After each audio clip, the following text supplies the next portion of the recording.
Welcome back. If you're new here, welcome. We are happy to have you. So in this video, I used tape to do my eye makeup here, and I use the Sephora collection tape that you can get on their website. I think it's like $6.99 or something like that, but you can just use regular tape. So let's just get to it, and then I'll give you my final thoughts.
Okay, so as you can see for a second, the one thing is, you can't really see it too much, and I don't think it looks bad necessarily, but if I pull my lash down, because I knew I was going to put lashes on, but when I pull my lash down, you can see that I didn't line up the tape correctly, so there's like a little bit of a gap. I don't think it looks bad, and I am going out tonight, and I think with this look it's pretty cool and graphic, but I would say just in general, just to keep an eye on that. So let's talk about these Kat Von D palettes. I haven't used these in quite a while. I knew that I wanted to use the Shade and Light Glimmer, so I used the traditional Shade and Light palette, the Eye Contour palette, just to have a matte base for everything. I think they work well, they blend well. I forgot how powdery they are, so I'm glad I did do my eye makeup first. And I think in general, if you're going to use the tape method, you would want to do the eye makeup first, because if not, it's going to pull up your foundation. And so I enjoyed this, and I'm glad I pulled it out. The Shade and Light Glimmer, I actually really love this palette. There's two things I would say about this. A, definitely do your makeup first. As you could see, it was like crazy fallout. Part of it is a technique issue. So I had used this quite a bit before and loved it, and I forgot, you know, that these shadows take a little bit of a difference in terms of formula, and you need to spray your brush, and you need a tacky base, and there's just some things that it needs a little help. But I love the finished look of it. I just forgot what it needed. Sometimes I do have a habit of just going ham with like everything.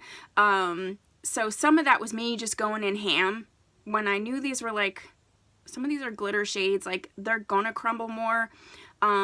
So it's like partially just, you don't need to get all that fallout. It just, I was like, but overall, I think that the end result is just super pretty, and I really enjoy this palette. I topped off the look with the Anastasia Beverly Hills Glow Kit in Sugar. I used mostly this marshmallow shade. I also used this NARS blush in Torrid, which is sort of a pinky peachy color. And then I topped it off with one of my favorite blushes, which is the Papa Don't Peach. I don't know if I'll be able to show you this. So it does have a tiny bit of hard pan. So of course I went ham, and there's like all this kick up. So I actually want to keep this so I can use it another time. But it's funny because for having hard pan, it still let go a lot of product. So interesting. I used the Lily lashes, but I actually used a new style for me, and this is in London. It's like London style. Those of you who've watched Friends, you'll know what I'm talking about. And I really enjoy these. I think they really complement this look. And then finally, I topped off the look with the Lorac High Pigment Lipstick. It's matte in the color Nudist, which is kind of like pulling in what's going on in the cheeks. And then I topped it off a little bit with this Brilliant Effects lip gloss from Black Radiance, which is also Wet n Wild. I usually don't like this because it's pretty sticky, but I think the color really, and like the brush look, hi, I'm crazy.